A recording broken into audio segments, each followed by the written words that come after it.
Salut la team, j'espère que vous allez bien, que vous êtes en forme. Alors aujourd'hui, on se retrouve pour une nouvelle vidéo. Ouais, je sais, ça change du quotidien. Là, je suis en costard, voilà. Je me suis fait beau pour le Seigneur. Donc, j'espère que tout le monde va bien. Pour ceux qui ne me connaissent pas, moi, c'est Taïri, coach sportif, 22 ans, disciple de Jésus-Christ. Et cette chaîne YouTube parle de, comme vous le savez, de sport et de spiritualité. Donc si tu es nouveau, n'hésite pas à t'abonner et surtout activer la cloche de notification pour ne rien manquer. Si tu as un assoiffé de Jésus, que tu as envie de bâtir une relation profonde avec lui, d'avancer avec lui, je pense que tout le type de podcast que je pourrais te transmettre à travers cette chaîne pourra te plaire. Donc les amis, j'ai une dinguerie à vous raconter. Et c'est pour ça que je me suis fait beau comme ça. Parce que les deux derniers podcasts, j'étais mal habillé. J'ai dit non, là, Taïrik, on va parler de Jésus. On va s'habiller bien. Donc c'est ça que je fais, je m'habille bien. Et c'est ça qu'on va faire aujourd'hui. On va le glorifier.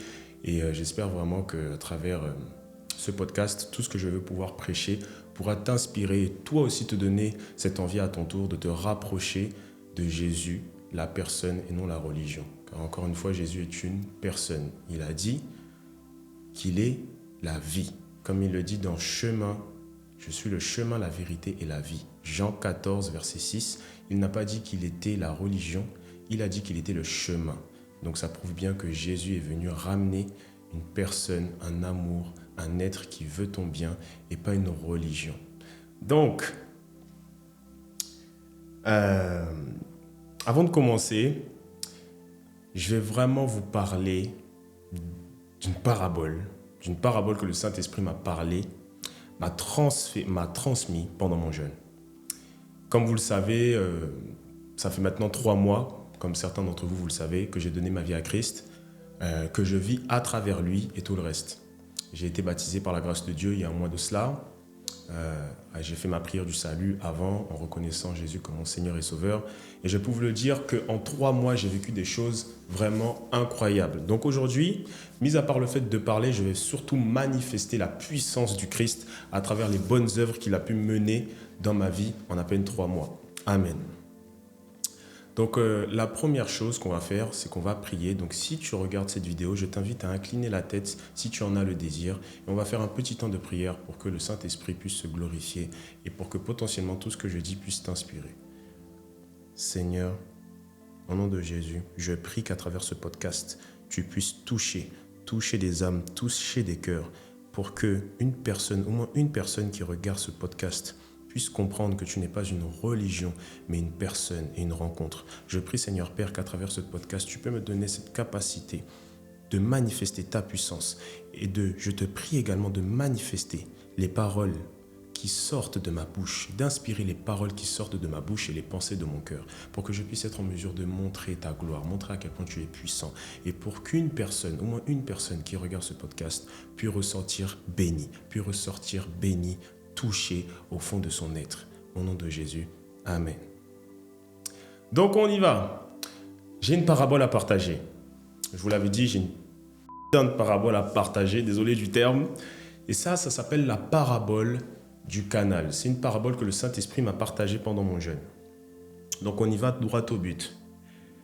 J'ai décidé de jeûner parce que voilà, pas mal de personnes dans mon église ou dans mon entourage m'avaient conseillé de jeûner car ils m'avaient expliqué que jeûner, c'était une méthode aussi qui nous permettait de mieux nous connecter, nous rapprocher de Jésus et tout le reste, que ça nous permettait de nous purifier, que ce soit dans notre être intérieur ou dans notre esprit, pour avoir une relation plus profonde avec lui et essayer de éveiller davantage notre esprit spirituel et de diminuer notre chair pour mieux être animé par l'esprit et non notre nature propre qui est la chair, donc c'est-à-dire le péché. Et au bout de quelques jours, les résultats étaient juste incroyables. Je commençais à ressentir davantage, à entendre davantage la voix de Dieu. Mais fut un jour où j'étais au bord du canal, en train de marcher, voilà, je faisais ma vie, c'était pendant mon jeûne. Et pendant que je suis en train de marcher, le Saint-Esprit résonne, vient et retentit dans ma voix, dans ma tête. Il me dit, tu vois le canal, mon enfant? Je dis oui. Et ce qui est le plus fou dans tout ça, c'est que c'était un vrai dialogue, comme si je parlais vraiment avec quelqu'un en face de moi. la voix du Saint-Esprit retentit dans mon esprit. Il me dit, tu vois le canal? Je dis oui. Et il me dit, le canal, c'est moi. Il dit, comment ça, c'est toi? Il me dit, oui, le canal, c'est moi, la vie éternelle, c'est Christ. Je dis, ok. Et il me fait comprendre que tu vois le canal que tu es en train de regarder en bas de chez toi, c'est comme ma vie, il est éternel. Donc c'est-à-dire que tu ne vois pas le commencement du canal, ni la fin du canal. Et suite à ça, il me dit, tu vois, les personnes qui sont au bord du canal, il m'explique que les personnes qui sont au bord du canal, ce sont des brebis qui n'ont pas encore donné sa vie, qui n'ont pas encore donné leur vie à Jésus. Ce sont des brebis qui aiment bien le confort, la présence de Dieu, mais qui ne sont pas encore déterminés, motivés, qui n'ont pas encore pris ce choix de complètement s'abandonner à Dieu pour le reconnaître comme Seigneur et Sauveur, pour reconnaître Jésus comme Seigneur et Sauveur. Et j'ai fait, ah ok, waouh, je ne savais pas. Et tout de suite après ça, il me dit, tu vois les brebis qui nagent dans le canal, parce que ce jour-là, il y avait des personnes qui nageaient dans le canal. Il me fait comprendre que les brebis, les personnes que tu vois nager dans le canal, ce sont des brebis qui veulent traverser le canal, mais par leur propre force, sans s'abandonner à Dieu, sans véritablement reconnaître Jésus-Christ comme Seigneur et Sauveur. Ce sont des brebis qui pensent qu'elles peuvent avoir accès à la vie éternelle sans passer par Dieu. Or, Jésus dit dans Jean 14, verset 6, « Je suis le chemin, la vérité et la vie. Nul ne passe par le Père que par moi. » Donc cela veut dire que si tu veux atteindre cette dimension où tu arrives vers le Père, c'est-à-dire Dieu, tu dois forcément passer par Jésus, car il est le seul et unique chemin. Sauf que ces brebis comptaient uniquement sur leur propre force pour y arriver. Et Jésus m'a fait comprendre que ça ne marchait pas comme cela. Et ensuite, il m'a parlé de la troisième dimension, on va appeler ça comme ça, de brebis, qui sont dans les bateaux et qui traversent le canal. Mais le truc qui était vraiment intéressant pour moi, la chose qui était vraiment intéressante, c'est qu'il y avait très peu de bateaux que je voyais traverser le canal. Et c'était une manière pour le Saint-Esprit de me dire qu'il est de ton devoir, Taïrik, d'être un bon berger dans ta ville, d'être un bon berger, car la vérité, c'est qu'il y a beaucoup d'âmes dans la ville où tu habites qui n'ont pas encore donné leur vie à Jésus, et c'est de ton devoir à toi d'accomplir cet appel et de sauver un maximum d'âmes dans la ville où tu habites. Et quand il m'a dit ça, j'ai fait waouh, j'étais choqué. Je n'y croyais pas, mais vraiment, je n'y croyais vraiment pas. Et je me suis dit, moi là, genre Jésus il compte sur moi pour être un berger, faire des nations des disciples et sauver des âmes. J'étais choqué. Et oui, justement, je ne l'ai pas mentionné, mais la troisième dimension de brebis qui traverse le canal avec des bateaux, ce sont tout simplement des brebis qui ont accepté Jésus comme Seigneur et Sauveur. Ce sont des brebis qui ont renoncé à leur vie pour laisser place au Saint-Esprit dans leur cœur. Ce sont des brebis qui ont accepté d'avoir des bergers pour que ces bergers-là en question puissent les guider à traverser le canal, tout en renonçant à leur vie pour qu'elles puissent avoir accès à la vie éternelle.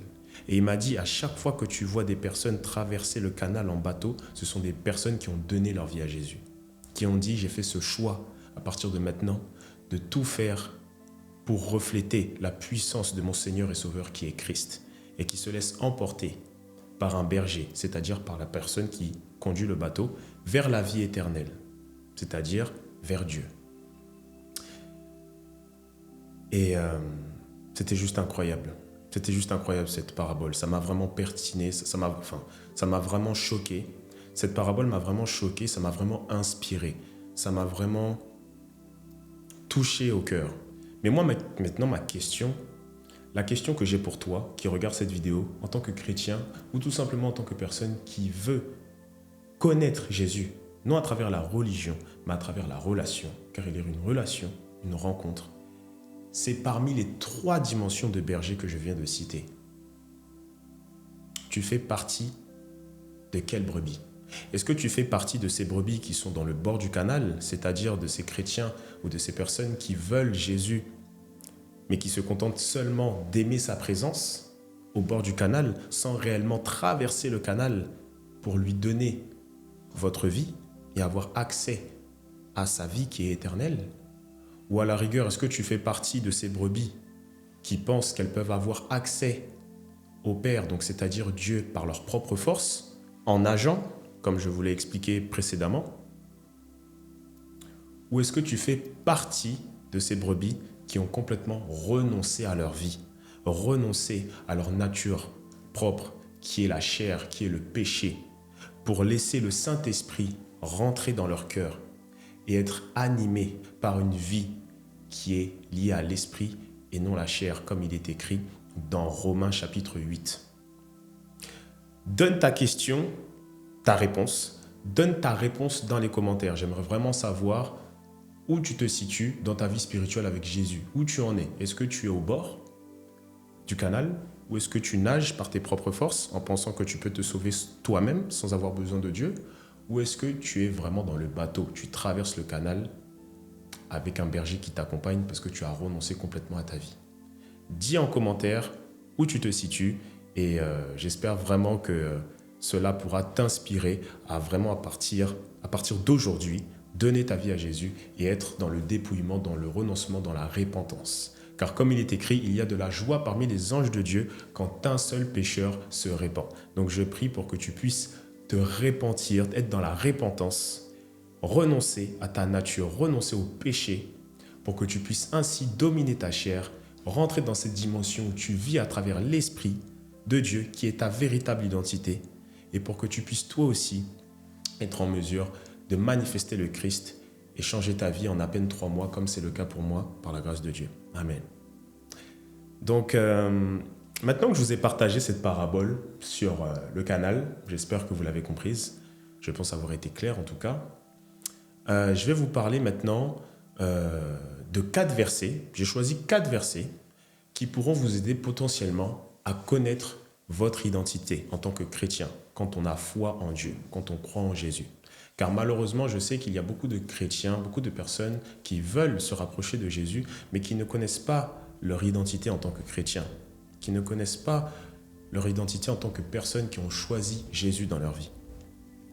Alors, le premier verset que je peux choisir, que je vais choisir, c'est le verset de Genèse 1, versets 26 à 27, où Dieu dit « Faisons l'homme à notre image et à notre ressemblance ».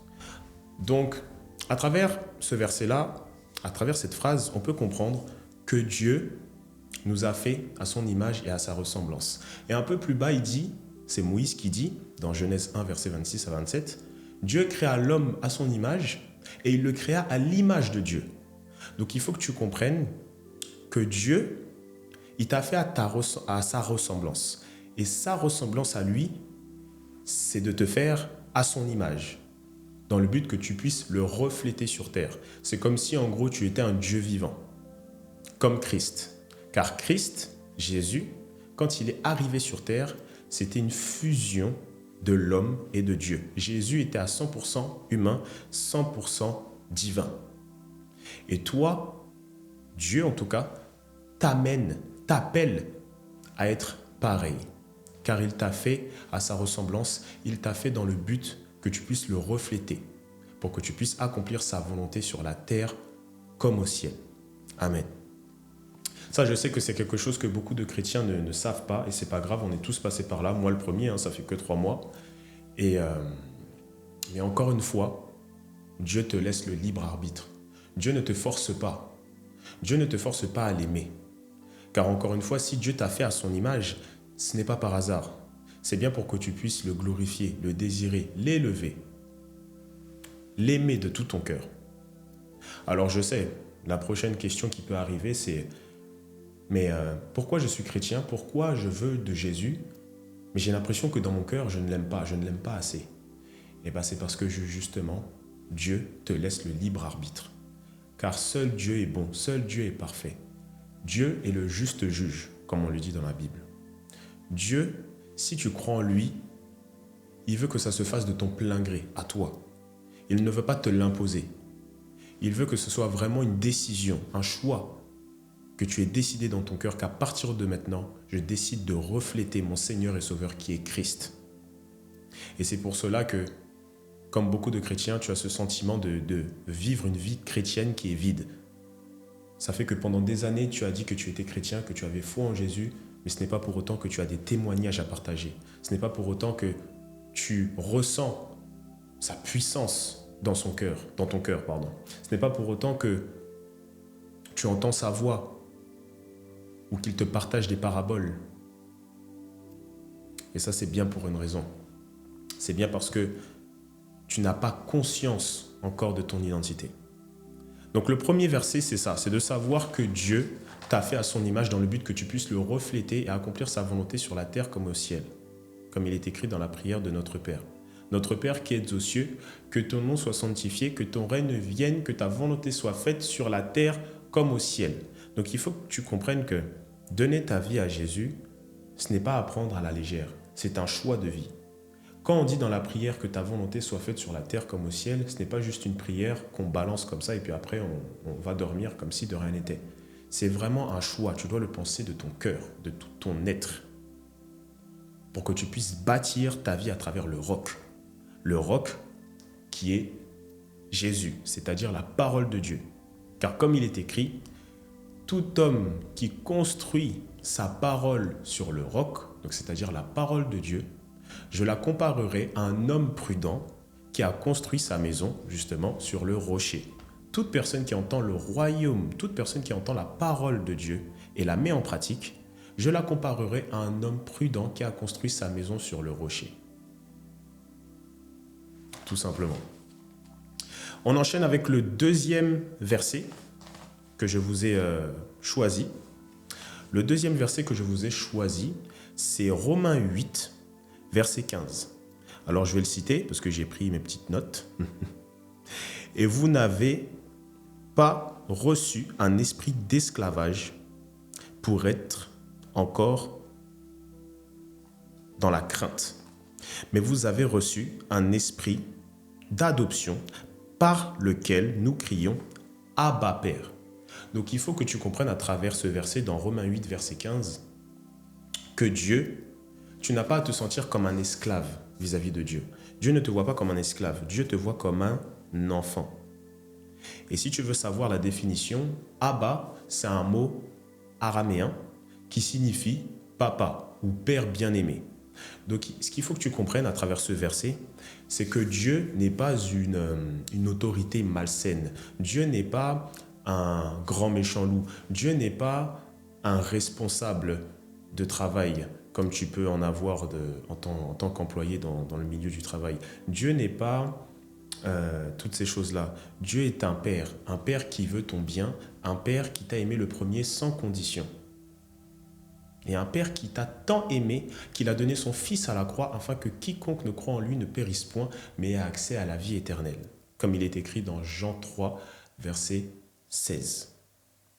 Donc ce qu'il faut que tu comprennes, c'est que Dieu, selon Dieu, tu n'es pas un esclave. Je sais que beaucoup de chrétiens, malheureusement, beaucoup de personnes qui veulent se rapprocher de Dieu, ont cette mentalité de « je dois faire ça pour que Dieu m'aime ». Mais la vérité, c'est que c'est ce que la religion te dit. La religion te dit « fais ça et tu seras aimé de Dieu ». Mais Dieu te dit, la relation te dit « je t'aime » et c'est pour cela que tu peux faire toutes ces choses. C'est ce que la relation te dit. La religion te dit « tu dois faire ça pour être aimé de Dieu ». Mais la relation te dit « je t'aime » et c'est pour cela que tu peux faire toutes ces choses. Il faut que tu comprennes que Dieu t'aime sans condition. Tu n'as pas besoin de gagner son cœur. Tu as juste à ouvrir ton cœur pour qu'il puisse se manifester dans ta vie. Mais la vérité, c'est que beaucoup de chrétiens ne comprennent pas cela. Beaucoup de chrétiens n'arrivent pas à voir leur vie avec Jésus où ils se voient comme un enfant et non comme un esclave. Mais je peux te garantir que si tu arrives à changer ta perception des choses vis-à-vis de cela, ça va vraiment t'aider à avoir une meilleure perception des choses vis-à-vis de ta relation avec Jésus, de ta rencontre avec lui. Ça fera que tu vas passer de la peur à la confiance. Au début, tu avais peur de Dieu parce que tu te voyais comme un esclave vis-à-vis de lui. Mais maintenant, tu as confiance en lui car tu sais qu'il est ton Père. Tu sais que tout ce qu'il veut, c'est ton bien. Mais encore une fois, il te laisse le libre arbitre, il ne te force pas. Que tu sois dans le péché ou pas, il t'aime. Tu passeras aussi du mérite à la grâce. Tu comprendras que être aimé de Dieu, ce n'est pas quelque chose qui se mérite. Car Dieu m'aime. Il m'a tant aimé qu'il a donné le sang de son Fils Jésus. Tu as été racheté à un grand prix. Donc Dieu, c'est gratuit. Il t'aime. Tu n'as pas besoin de mériter son amour. Donc tu passeras du mérite à la grâce et tu comprendras que aimer Dieu, ce n'est pas quelque chose qui se mérite. Avoir son amour, ce n'est pas quelque chose qui se mérite. C'est une grâce. Et c'est là que tu rentreras dans cette dimension, dans ta vie chrétienne, dans ta vie spirituelle avec Jésus, où tu comprendras que tout ce qui m'entoure est une grâce. Le fait que je puisse respirer, le fait que je puisse manger, marcher sur mes deux jambes, tout est une grâce. Le fait qu'il m'aime est une grâce. Il m'aime car je suis son enfant et non son esclave. Il m'aime car il est mon premier amour. Et justement, il est écrit dans la Bible que ce que Dieu a contre toi, c'est que tu as oublié ton premier amour. Souvent, quand on nous pose la question « Quel est ton premier amour ?», on va dire « Ouais, c'était la fille aux yeux bleus quand j'étais au collège et tout, machin, machin. » Non, il faut que tu réalises que ton premier amour, c'est Dieu.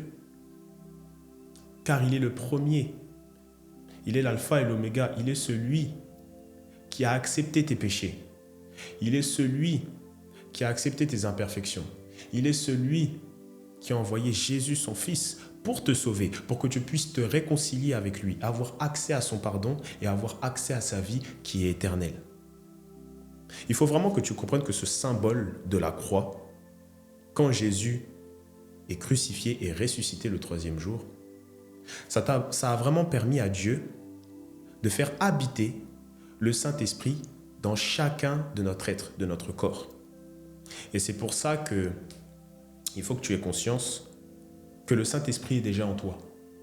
Car beaucoup de chrétiens essayent d'aller chercher Dieu à l'église, dans des regroupements chrétiens et tout le reste, alors qu'ils n'ont même pas conscience que le Saint-Esprit habite déjà en eux. Il faut que tu comprennes que le premier endroit où tu dois chercher Jésus, Dieu, c'est dans ton cœur. Ce n'est pas à l'église, ce n'est pas dans des regroupements chrétiens ou autres, c'est dans ton cœur. Ouvre-lui ton cœur pour qu'il puisse rentrer. Car comme il est écrit dans 2 Corinthiens 12, verset 9, « Ma grâce te suffit car ma puissance s'accomplit dans ta faiblesse. » Donc si tu veux que la puissance du Saint-Esprit puisse agir en toi, il faut que tu reconnaisses déjà que tout est une grâce et que tu es faible et qu'il y ait une capacité divine, une sagesse, une intelligence divine que tu ne pourras pas acquérir sans Dieu. Car ta nature propre, encore une fois, c'est le péché. Donc ça veut dire que ton intelligence et ta sagesse est limitée. Et seul Dieu peut te donner cette capacité d'acquérir cette sagesse et cette intelligence divine. Amen. Le troisième verset que je vous ai choisi, c'est un très très bon verset. C'est le verset de 1 Corinthiens 6, verset 19 à 20, et qui dit « Ne le savez-vous pas, votre corps est le temple du Saint-Esprit qui est en vous et qui vous a reçu de Dieu. Et que vous avez reçu de Dieu, pardon. Vous ne vous appartenez pas à vous-même, car vous avez été à Dieu dans votre corps et dans votre esprit qui appartient à Dieu. » Donc là, encore une fois, comme il est écrit dans ce verset, il faut que tu comprennes que ton corps ne t'appartient pas. Ton corps appartient à Dieu. Pourquoi ? Car il est le créateur. Tu es le créature, il est le créateur. Comme je l'ai expliqué tout à l'heure, Dieu t'a créé à son image dans le but que tu puisses le refléter. Il te connaît mieux que toi-même. Il connaît ton cœur mieux que toi-même. Et comme on dit, la main de Dieu n'est jamais assez courte pour guérir. Donc ça veut dire que seule la main de Dieu est assez profonde pour rentrer dans les profondeurs, dans les entrailles de ton être et révéler les mystères cachés qui sont dans ton cœur que toi-même tu ignorais. Peut-être que tu es quelqu'un qui a beaucoup de colère, de frustration, de jalousie en toi, mais tu n'en as pas conscience. Mais par la grâce de Dieu, tu peux en avoir conscience. Car Dieu peut guérir et seul Dieu peut te sauver. On parle souvent des psychologues. Les psychologues, c'est bien, ça te permet d'échanger de plus ou moins savoir quel est ton problème, d'analyser les problèmes. Mais la vérité, c'est que seul Dieu a cette main assez puissante, assez profonde pour rentrer dans les profondeurs de ton être et retirer tout ce qu'il y a à retirer pour que tu puisses avoir la guérison et pour que tu puisses commencer à refléter son image.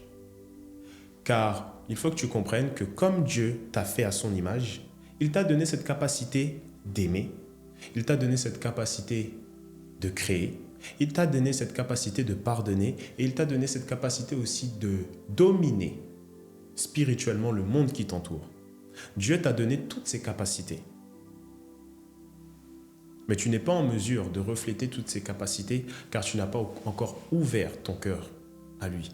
Et je prie à travers ce podcast, à travers le sang puissant de Jésus-Christ, pour que tu puisses réellement ouvrir ton cœur à Jésus, pour qu'il puisse commencer à manifester sa puissance dans ta faiblesse. Et pour que tu puisses avoir un cœur qui est dédié uniquement à lui comme trésor. Car comme il est écrit dans Matthieu 6, verset 21, « En effet, là où est ton trésor, là aussi sera ton cœur. » Et l'objectif, en tant que personne qui veut bâtir une relation, une rencontre avec Jésus, c'est que tu aies un cœur uniquement dédié à lui comme trésor. Car seul lui connaît le chemin, la vérité qui est bonne pour toi. Car encore une fois, il est le chemin, la vérité et la vie. Amen. Donc il faut que tu comprennes aussi à travers ce verset que vu que ton corps est le temple du Saint-Esprit, je vais vous relire le verset, ne le savez-vous pas, votre corps est le temple du Saint-Esprit qui est en vous et que vous avez reçu de Dieu. Donc ton corps est une royauté.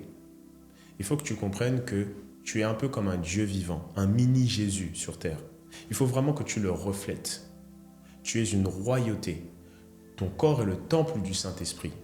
Qu'est-ce que cela veut dire? Cela veut dire que tu ne dois pas traiter ton corps n'importe comment au quotidien. Que ce soit à travers ton sommeil, ton alimentation, ce que tu regardes, ce que tu écoutes, ce que tu touches.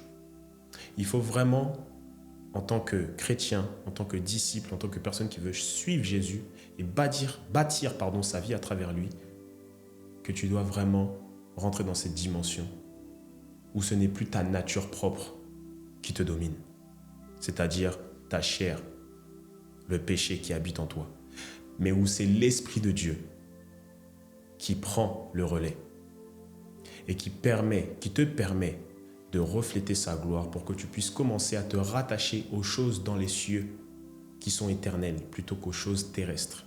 Tu vois là, par exemple, je suis dans un studio podcast, c'est super beau, etc. Mais ce qu'il faut que tu comprennes, c'est que toutes les choses qui nous entourent, ce sont des choses qui sont éphémères, qui sont passagères. Ce ne sont pas des choses vers lesquelles tu dois t'attacher. Ce ne sont pas des choses que tu dois réellement prendre en compte. Car la vérité, c'est qu'il y a une vie plus grande qui t'attend. Tout ce qui existe dans le monde visible existe déjà dans le monde invisible. Et ce qu'il faut que tu comprennes, c'est que ce qui existe, ce qui est invisible, donc c'est-à-dire ce qui est dans le ciel, est éternel. Dieu est éternel. Mais tout ce qui nous entoure, nous-mêmes, nous ne sommes pas éternels. Un jour, nous allons mourir. Donc rentre dans cette dimension où tu comprends que tout ce qui t'entoure est une grâce, mais tout ce qui t'entoure n'est pas éternel. Car comme Dieu dit, la terre et le ciel disparaîtront, mais mes paroles ne disparaîtront jamais. Donc ce qu'il faut que tu comprennes, c'est que la seule chose qui est éternelle, c'est la parole de Dieu. Tout le reste disparaîtra un jour. Donc à quoi bon s'attacher à des choses qui ne sont pas éternelles, qui ne vont pas durer pour l'éternité? Donc je prie pour que tu puisses commencer à rentrer dans cette dimension où tu commences à t'attacher aux choses célestes plutôt qu'aux choses terrestres. Car les choses célestes sont éternelles et les choses terrestres ne le sont pas. Amen.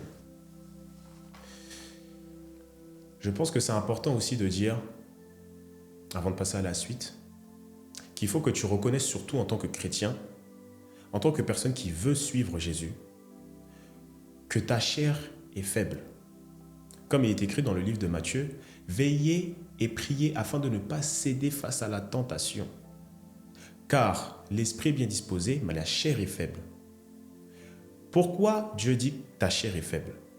Ta chair est faible parce que ta nature, c'est le péché. C'est le péché qui habite en toi. Il faut bien comprendre ce que je dis. Si vous ne connaissez pas par hasard la définition de chair, je ne parle pas de chair, ta peau. Quand je dis la chair, je parle de tes 5 sens, c'est-à-dire la vue, l'ouïe, l'odorat, le goût et le toucher. C'est ça la chair. En tant que disciple de Jésus-Christ, en tant que personne qui veut suivre Jésus, bâtir sa vie sur lui, l'aimer, le rencontrer, le glorifier, il faut que tu apprennes à contrôler, dominer ta chair. Mais la vérité, c'est que tu n'y arriveras pas par tes propres forces. Donc c'est pour cela qu'il faut que tu demandes à Dieu dans tes prières, Seigneur Père, je te supplie, je reconnais le fait que je suis faible, que ma chair est faible, et seul toi peux me donner cette capacité de mener une vie où je suis désormais animé par ton esprit qui me permet de dominer sur ma chair, qui me permet de sortir du péché qui habite en moi, pour que je puisse commencer à mener une vie de royauté, et non une vie de médiocrité, où je n'arrive pas à sortir du péché, où je n'arrive pas à vivre ma véritable identité, ma véritable vie, qui est Jésus-Christ. Il faut que tu fasses ce genre de prière, que tu supplies à Dieu de te sortir de cela. Car comme il est écrit dans Philippiens 4, verset 6, Dieu est la seule personne qui peut te sauver. Ne vous inquiétez de rien. Il est écrit dans Philippiens 4, verset 6, « Ne vous inquiétez de rien, mais en toute chose, faites comprendre vos besoins à Dieu à travers des prières et des supplications. » Donc c'est exactement ce qu'il faut faire. Dieu te dit, ne t'inquiète de rien. Dieu te dit, ne t'inquiète de rien, mais fais comprendre en tout temps tes besoins à lui, à travers des prières. Et à la fin, il dit quoi? Il dit des supplications. Donc cela veut dire que c'est important que tu rentres dans cette dimension où tu commences à montrer un cœur sincère envers Dieu. Car c'est là que sa puissance se manifeste. Car il faut que tu comprennes qu'en tant que chrétien, en tant qu'enfant de Dieu, il faut que tu comprennes que c'est quand tu vas reconnaître à Dieu que tu es faible que tu vas devenir fort. Spirituellement parlant, être fort, c'est quand tu reconnais devant Dieu que tu es faible. C'est quand tu reconnais que sortir de tels péchés, de telles choses qui au fond de ton âme, de ton cœur, t'emprisonnent, te fait du mal. Seul Dieu peut te donner cette capacité d'en sortir. Et le dernier verset du coup, c'est un verset qui me marque beaucoup. C'est un verset que j'ai déjà récité, car c'est un verset que j'aime beaucoup, voire c'est mon préféré. Jean 14, verset 6, où Jésus dit « Je suis le chemin, la vérité et la vie. Nul ne passe par le Père que par moi. » Donc là, c'est le dernier verset pour te faire comprendre ton identité en Christ, en tant qu'enfant de Dieu. Donc il faut que tu comprennes que Jésus, dans ce verset, il te dit « Je suis le chemin, la vérité et la vie. » Genre, c'est non négociable. Il le dit de manière autoritaire, avec puissance. Il ne dit pas « Je crois connaître le chemin » ou « Je connais le chemin » ou « Je pense que la direction c'est par là ou par là ». Non, il est clair. Il te dit « Je suis le chemin, la vérité et la vie. Nul ne vient au Père que par moi. » Point la ligne.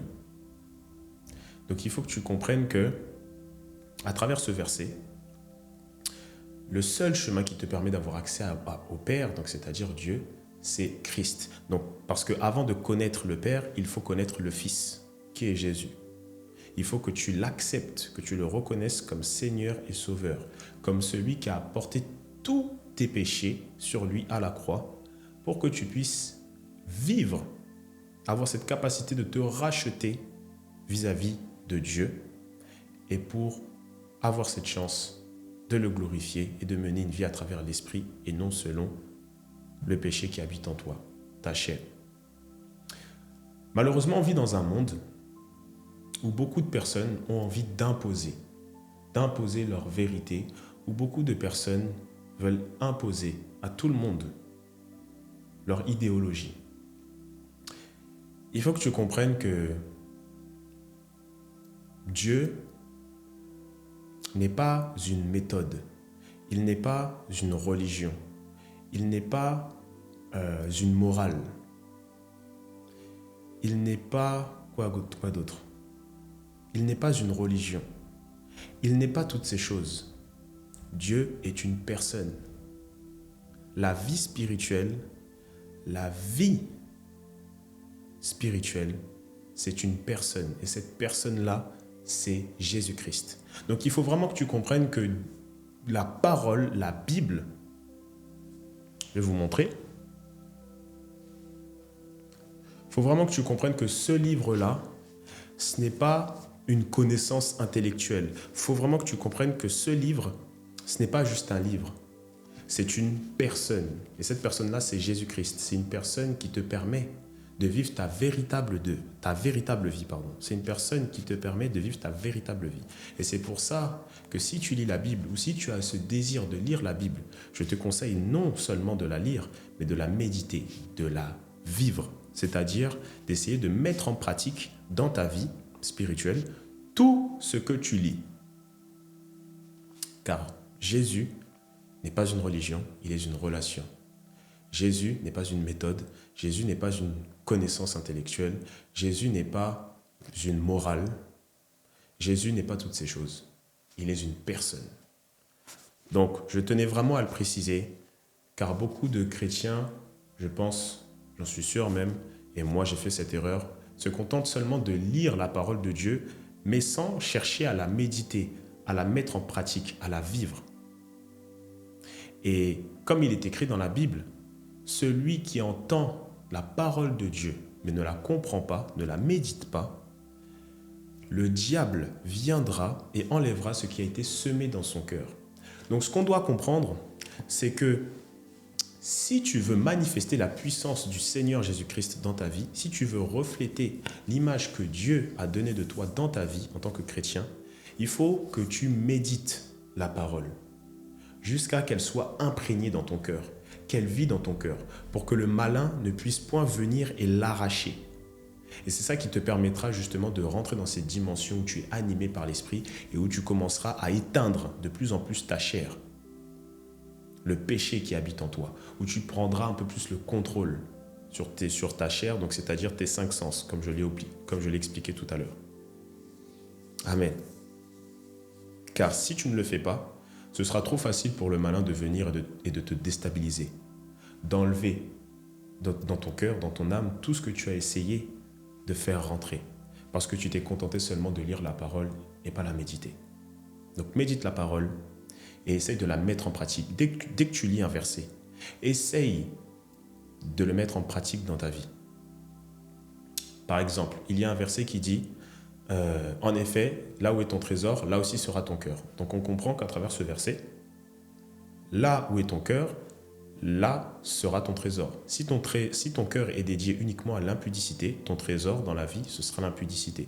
Si ton cœur dans ta vie il est dédié uniquement à l'argent, ta vie va représenter l'image d'une personne qui est addicte à l'argent.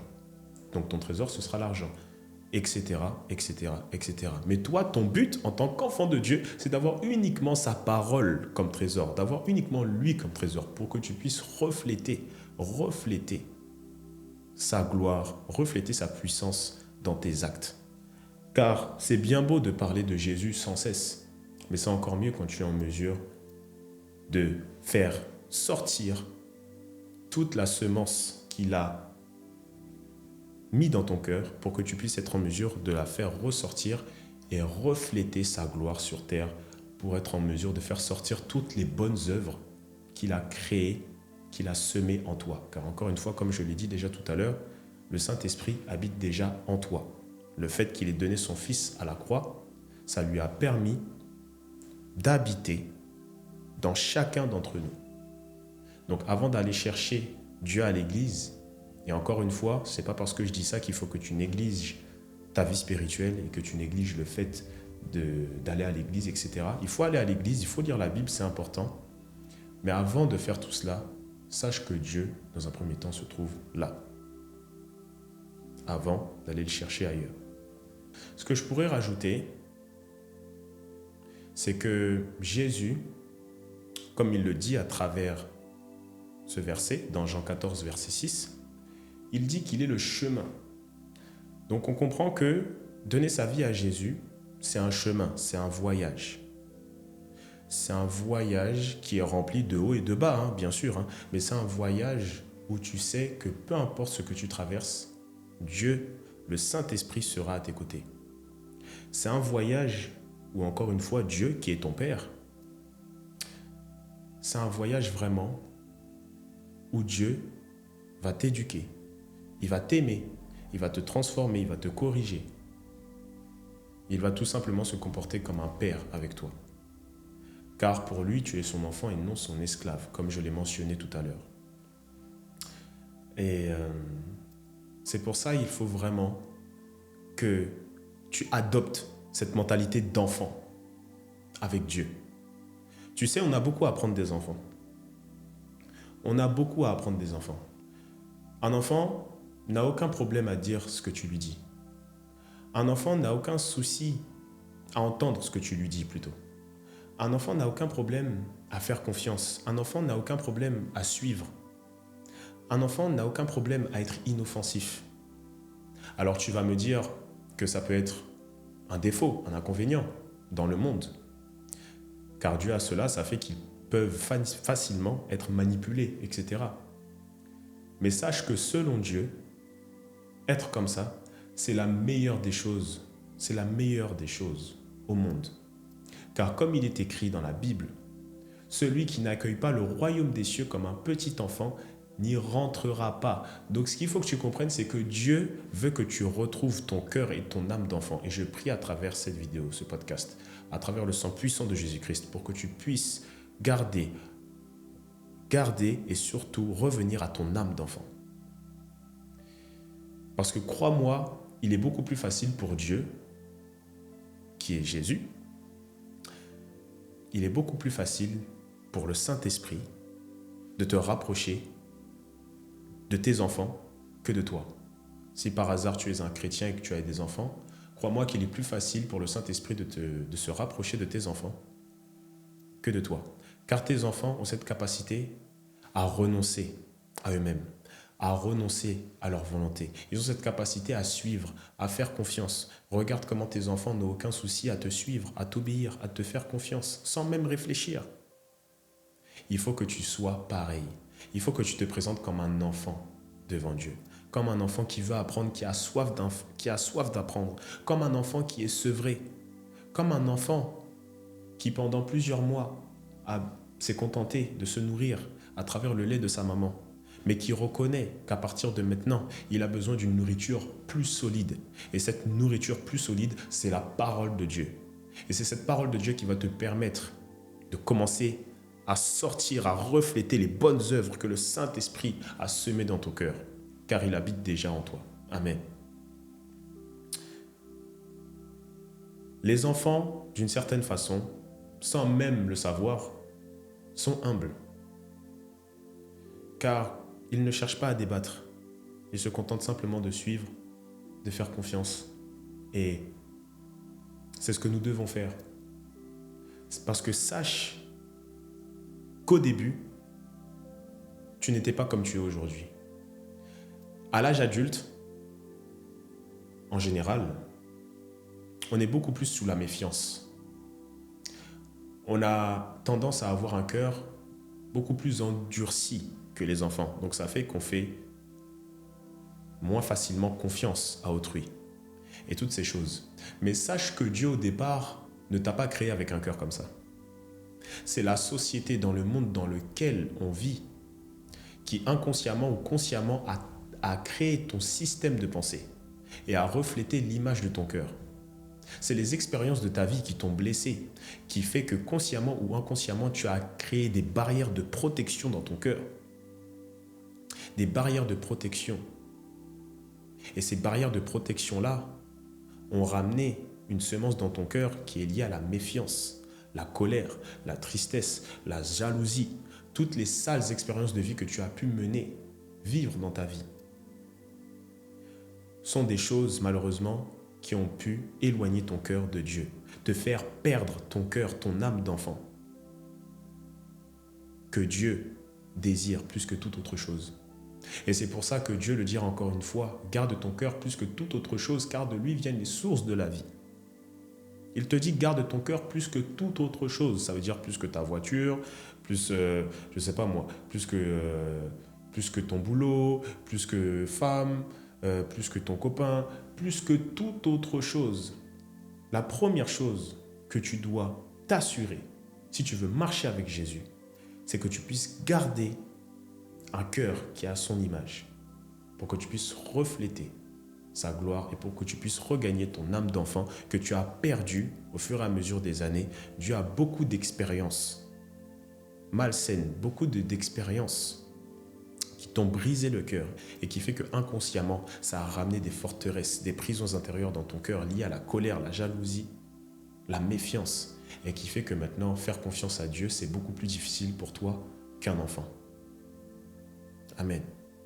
Mais je prie pour que cela puisse sortir de toi à travers le sang puissant de Jésus-Christ et pour que tu puisses prendre conscience que Dieu ne déçoit jamais, que Dieu veut ton bien et que vraiment tu dois rentrer dans cette dimension où tu ne cherches pas les hommes de Dieu, mais tu cherches où tu ne cherches pas les hommes de Dieu, mais tu cherches le Dieu des hommes. Car contrairement à l'homme, Dieu est la vie. Il n'a pas besoin d'une âme pour vivre. Dieu est bon, Dieu est parfait, Dieu est amour. Donc cela veut dire que Dieu n'a pas le péché en lui, contrairement à l'homme. Donc cela veut dire dans la vie que même les meilleurs pasteurs du monde et tout le reste qui arrivent à bâtir leur vie sur le rocher, donc c'est-à-dire la parole de Dieu qui est Jésus, même eux, sans même le faire exprès, parce que des fois on peut blesser les gens par pure maladresse, mais même ces personnes-là un jour peuvent te décevoir.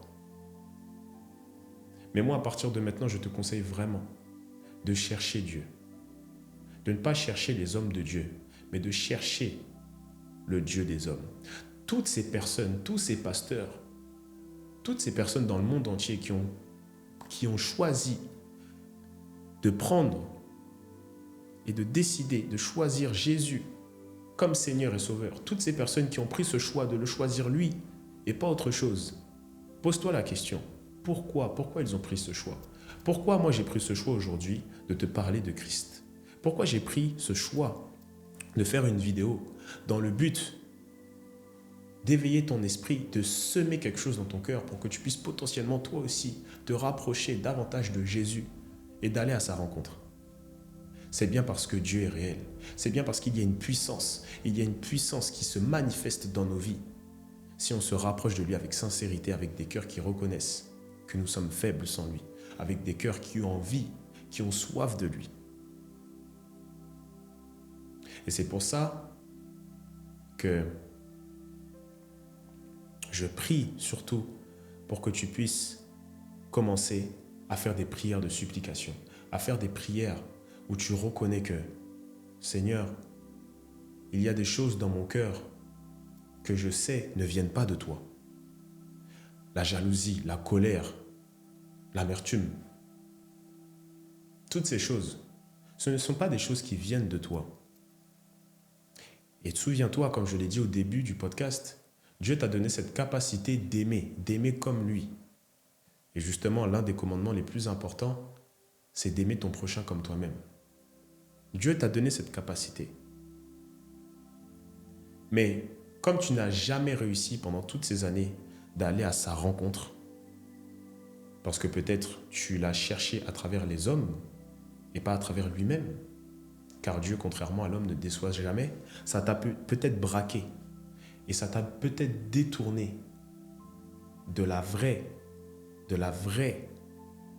identité qui est Jésus-Christ,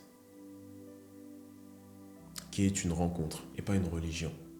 Il est écrit dans la Bible, faites des nations des disciples. Jésus n'a pas dit faites des nations des chrétiens. Il a dit faites des nations des disciples. Donc s'il faut que tu comprennes, c'est que le terme chrétien, est apparu après l'existence, après la résurrection et la crucifixion, après la crucifixion et la résurrection de Jésus.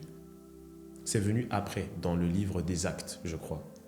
C'est un terme qui a été créé pour définir les personnes qui suivent Jésus. Mais Jésus, à aucun moment, n'a prêché le fait d'être chrétien. À aucun moment, il a dit « faites des nations des chrétiens ». Il a dit « faites des nations des disciples ». Soyez féconds et multipliez-vous. Amen. Donc, voilà. J'espère vraiment que, à travers ce dernier point, j'ai pu semer certaines choses dans ton cœur, t'aider à comprendre certaines choses. Et le principal à comprendre dans tout ce que je viens de te dire, c'est que dans Jean 4, verset 6, Dieu te dit qu'il est le chemin, la vérité et la vie. C'est tout. Cherche-le à travers la relation et non à travers la religion. Maintenant, on va passer à une autre parabole que le Saint-Esprit m'a partagée. Et ça, c'est une parabole que je vais appeler la parabole des arbres. La parabole des arbres. C'était encore une fois pendant mon jeûne. J'étais là comme ça, en train de marcher à côté des arbres. J'étais en train de marcher à côté des arbres. Et pendant que je marche, j'entends une voix retentir, boum, dans mon esprit, comme ça. Ça vient comme ça. Quand je vous dis que ça vient comme ça vient comme ça. Genre, c'est non négociable. La voix te parle et tu peux rien y faire. Tu peux même pas la chasser. La voix, elle est puissante, elle est présente. Et c'est là où tu vois à quel point le Saint-Esprit, quand il se manifeste dans ta vie, à quel point il peut faire preuve de puissance. Car dès que tu entends sa voix, tu as beau faire tout ce que tu veux, la voix reste là. Elle reste ancrée et tu es obligé de l'écouter. Il m'a dit, tu vois les arbres, mon enfant? J'ai dit oui. Il m'a dit, moi j'ai envie que tu sois comme un arbre. Je dis, c'est-à-dire? Il m'a dit, tu vois les arbres, peu importe les saisons, ils arrivent toujours à grandir et à accéder à l'appel que je leur ai mené, que je leur ai appelé à accomplir. Ils arrivent toujours à grandir comme j'ai envie qu'ils grandissent. Quand tu regardes les arbres, c'est vrai que d'autres sont plus grands, d'autres sont plus petits, d'autres ont plus de branches, d'autres moins. D'autres sont un peu plus droits, tandis que d'autres sont un peu plus tordus. D'autres ont des bosses, d'autres non. Mais par ma grâce, ils ont tous réussi à lâcher prise, à s'abandonner à moi et à grandir pour arriver à leur destinée et refléter la nature, la beauté de la nature, qui a été créée par moi, bien sûr. Pas moi, hein, Dieu, t'as bien compris. Donc cette parabole-là, ça m'a fait comprendre que le Saint-Esprit, parce qu'il me l'a dit juste après, du coup, il m'a dit, à travers cette parabole, mon enfant, je veux que tu comprennes qu'il est important que si tu veux marcher avec moi, que tu renonces à ta vie. Renonce à ta vie. Renonce au fait de vouloir accomplir ta volonté et non la mienne. Renonce au fait de vouloir tout contrôler dans ta vie, de vouloir tout anticiper. Renonce au fait de te comparer aux autres en pensant que c'est en te comportant d'une telle manière ou d'une telle manière que tu vas réussir ta vie. Renonce à toutes ces choses. Et je peux t'assurer que si tu fais preuve de dépouillement, que tu renonces ta vie, tout comme ces arbres que tu as vus, tu seras en mesure de grandir et d'accéder à l'appel, la destinée que j'ai menée pour toi. Et tu seras en mesure toi aussi de faire rayonner ma beauté, ma gloire sur cette terre comme j'ai pu le faire avec les arbres qui se sont abandonnés à moi. Et quand il m'a dit ça, j'ai fait waouh. Ça m'a fait penser au verset je ne sais plus c'est quel verset exactement. Enfin, je ne saurais pas vous le dire, vous le reciter exactement. Enfin, je ne saurais pas vous dire où il se situe dans la Bible. J'ai oublié. Mais de toute façon, excusez-moi d'avance. Tous les versets que je suis en train de citer, si tu es curieux, si tu as envie d'en savoir plus, je les mettrai dans la description de cette vidéo. Comme ça, tu les auras en détail et par ta propre volonté, après cette vidéo, tu pourras les check et les méditer pour en savoir un peu plus. Donc, comme je disais, le fait que le Saint-Esprit m'ait dit ça à travers la parabole des arbres, ça m'a fait penser au verset qui dit « Celui qui essaye de sauver sa vie la perdra, mais celui qui la perdra à cause de moi la sauvera. » La vision du monde La vision des hommes, c'est souvent contrôle ta vie. Contrôle ta vie. N'abandonne pas. Protège-toi. Contrôle ta vie. Et tout le reste. C'est ce que l'homme te dit. L'homme te dit de contrôler ta vie. L'homme te dit de protéger ta vie, etc. Mais Jésus te dit d'abandonner ta vie. Jésus te dit tout l'inverse. Jésus te dit de faire preuve d'abondance, de mener une vie où tu te contentes simplement de tomber dans ses bras, car tu reconnais qu'il a cette capacité de te faire naître de nouveau, d'être une nouvelle créature qui est liée à l'esprit et non à la chair, le péché. Tu reconnais toutes ces choses, car la vraie foi, c'est de croire avant de comprendre. La vraie foi, c'est de croire avant de comprendre. Dieu ne veut pas que tu le comprennes de A à Z. Dieu ne veut pas que tu aies un cœur méfiant où tu essayes de le comprendre sur tous les aspects de son être avant de le faire confiance. Dieu ne veut pas d'un cœur comme ça. Dieu veut que tu viennes avec un cœur sincère, avec un cœur d'enfant, d'adoption, comme je l'ai mentionné au début de cette vidéo, qui reconnaît, qui a soif que je suis ton enfant et je veux de plus, Seigneur Père.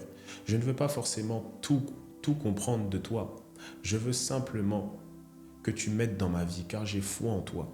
Et tu verras que quand tu parleras comme ça au Saint-Esprit dans tes prières, c'est là où il te permettra de le comprendre davantage. Et c'est là où tu pourras entrer dans cette dimension, où tu vas acquérir cette véritable sagesse et intelligence qui est divine, et que tu pourras quitter justement cette dimension où tu vis uniquement à travers ton intelligence, ta logique humaine, qui pour le coup n'est pas divine, n'est pas éternelle, elle est humaine.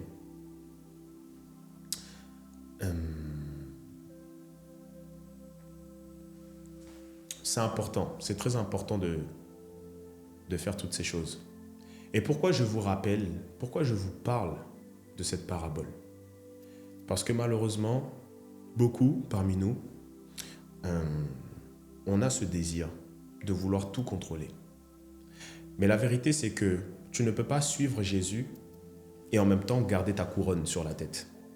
Tu ne peux pas vouloir suivre Jésus et à la fois vouloir vivre ta vie comme tu l'entends. En voulant, excusez-moi,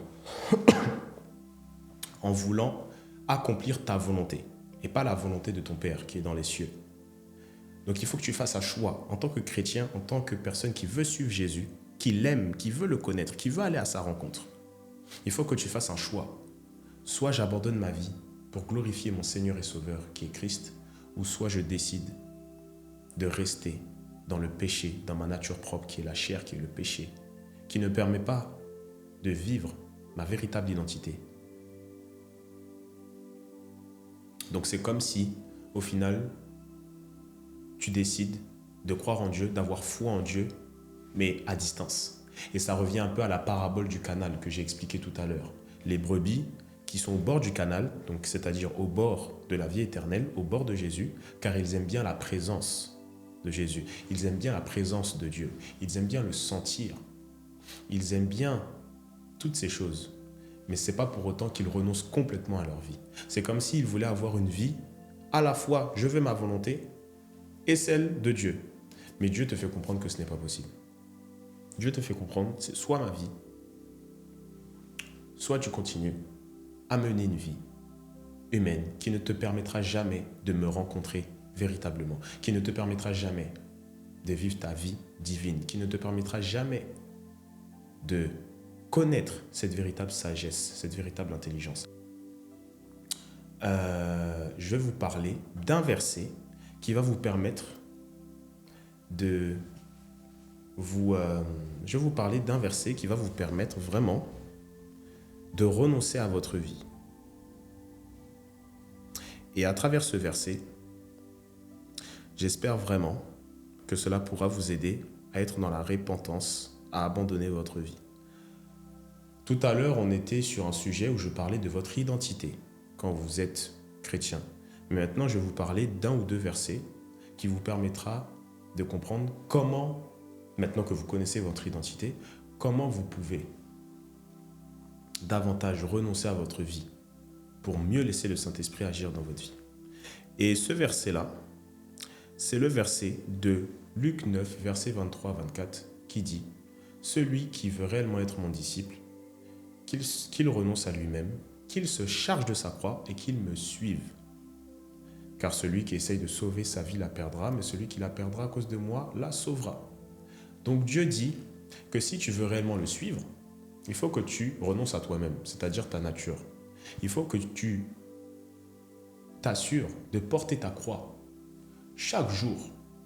Il faut que chaque jour, quand tu te lèves, quand tu ouvres les yeux, tu fais cette prière: Seigneur Père, je prie qu'à travers mon cœur, je prie qu'à travers mes actes, je puisse te glorifier, pour qu'à travers cette journée, je puisse refléter ta volonté et non la mienne. Donc je te prie d'inspirer les paroles de ma bouche et les pensées de mon cœur, pour que je puisse être en mesure, Seigneur Père, de faire rayonner la joie dans le royaume des cieux. Il faut que tu fasses ce genre de prière chaque jour, car encore comme il le dit, qu'il renonce à lui-même et qu'il se charge de sa croix chaque jour. Il y a un deuxième verset également. Il y a un deuxième verset dans Proverbe 3, versets 5 à 6. Je revois mes notes pour bien vous citer le verset, qui dit « Confie-toi en l'Éternel. Confie-toi en l'Éternel de tout ton cœur et ne t'appuie pas sur ta propre sagesse. Reconnais-le dans toutes tes pensées et il aplanira tes sentiers. » Donc on comprend à travers ce verset de Proverbe 3, versets 5 à 6, que si tu veux rencontrer Jésus, il faut que tu te confies de tout ton cœur, il faut que tu cries à Jésus. Dieu te connaît mieux que toi-même. Dieu connaît les mystères cachés de ton cœur que toi-même peut-être tu ignores. Donc si tu veux manifester sa puissance dans ta vie, confie-toi à lui de tout ton cœur et ne t'appuie pas sur ta propre sagesse. Ne t'appuie pas sur ta propre sagesse pour le faire.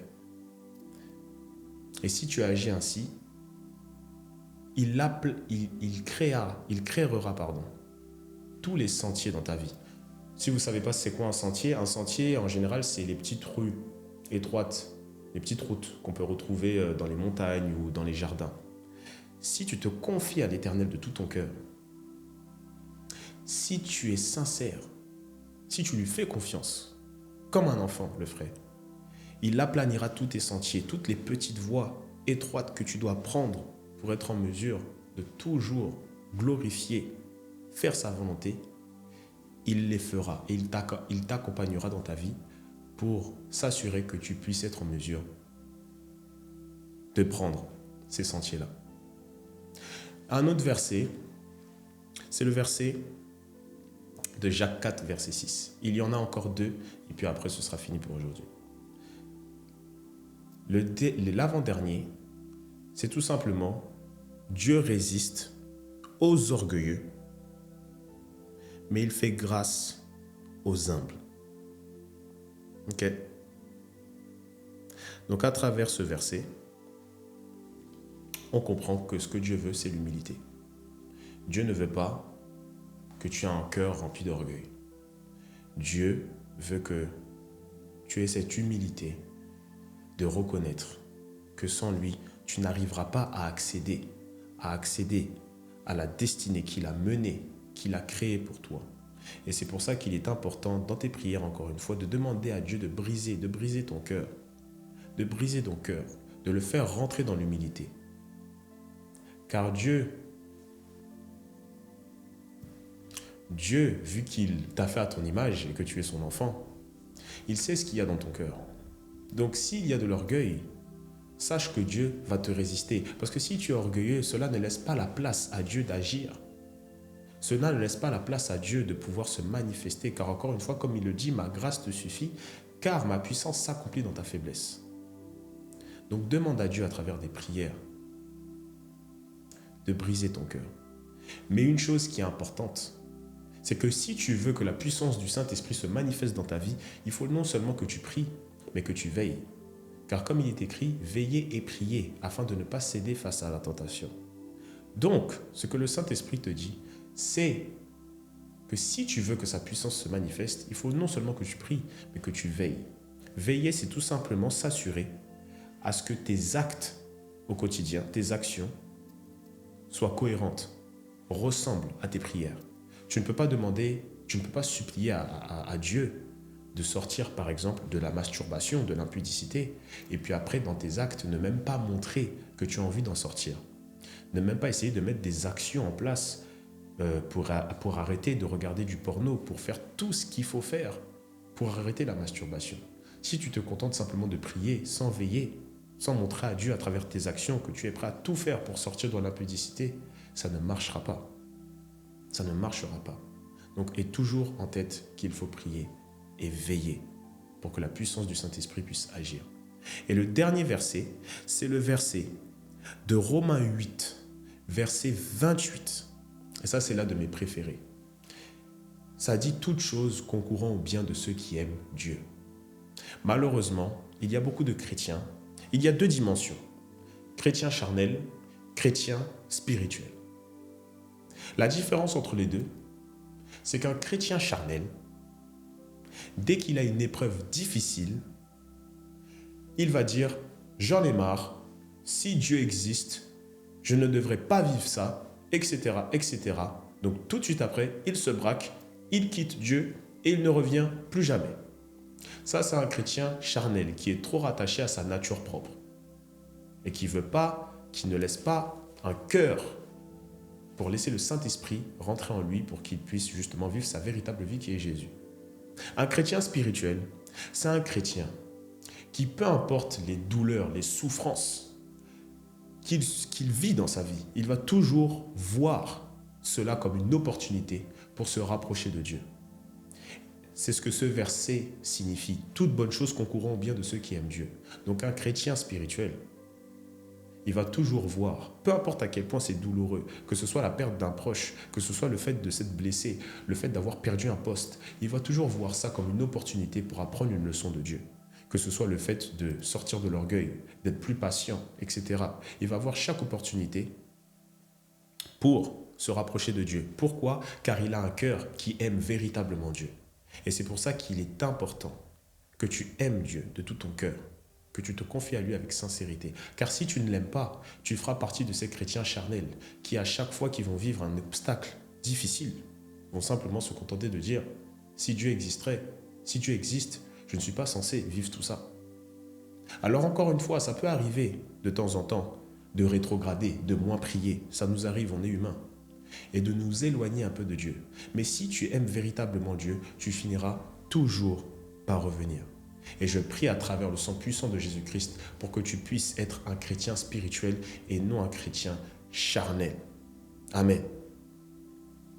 Donc, on est sur la fin. J'espère vraiment que tout ce que j'ai pu vous dire a pu vraiment vous inspirer, que cela a pu toucher vos cœurs et vous apprendre des choses sur Jésus, qui est une personne, encore une fois, et pas une religion.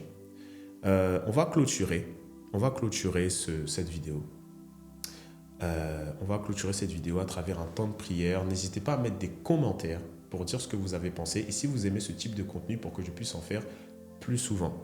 Mais avant de prier, j'aimerais rajouter une seule chose. C'est que vraiment, il faut que si tu as ce désir de vouloir te rapprocher de lui, il faut que tu sois sincère. Dieu dit, cherchez d'abord le royaume des cieux et sa justice et tout le reste vous sera donné par-dessus.